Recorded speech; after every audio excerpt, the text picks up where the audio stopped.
Last 20+ years నుంచి మనము normal conventional knee replacement చేస్తూ ఉన్నాము. ఇప్పుడు రోబోటిక్ సర్జరీ వచ్చింది, రోబోటిక్ అసిస్టెడ్ రీప్లేస్మెంట్స్ అన్ని చేస్తున్నాము.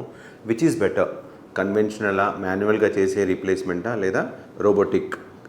మన 20 ఇయర్స్ నుంచి చేసిన మాన్యువల్ నీ replacements they are doing wonderful results. చాలా పేషెంట్స్లో అప్రాక్సిమేట్లీ 90% ఆఫ్ ద పేషెంట్స్ చాలా మంచి రిజల్ట్స్ ఉన్నాయి. దాని implant longevity is good, very good results. But కొన్ని పేషెంట్లో, ఒక 10% పేషెంట్స్లో we have seen some complications or కొన్ని patients they are not very happy with the results. So as a human మనం every day we try to improve our cells.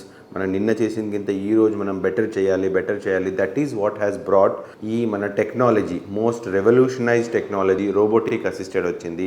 ఈ robo assistant నుంచి మనం exactly 100% అక్యురసీతో మనం సర్జరీ చేయొచ్చు. It is a very very versatile, very handy tool in the hand of an experience surgeon చేత్తో.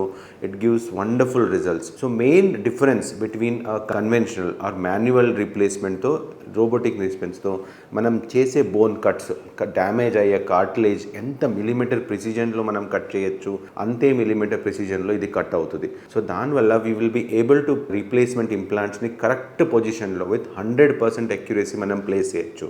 In manual there are instruments, but there is a scope for a human error or a manual error. కొంచెం ఒక 1 mm అటో అవ్వచ్చు, 1 degree ఇటో అవ్వే chances ఉంటాయి. అన్ని పేషెంట్స్లో కాదు, కొన్ని పేషెంట్స్లో అవ్వచ్చు. దాన్ని కూడా మనం వీఆర్ ట్రైయింగ్ టు ప్రివెంట్. దాన్ని కూడా ఇంప్రూవైజ్ చేయడానికి ఈ robo will help us in precise placement and accurate placement. Precise and accuracy 100% improve అయినప్పుడు the implant is beautifully placed on individual knee or hip joint. Surgery తర్వాత pain చాలా తక్కువ ఉంటుంది, surgery టైంలో బ్లడ్ లాస్ తక్కువ ఉంటుంది, and long term results will be definitely good. Implant longevity improve అవుతుంది, patient satisfaction improve అవుతుంది. Yes, mechanical or the long standing manual knee is good, but robotic knee is definitely better than a conventional knee replacement.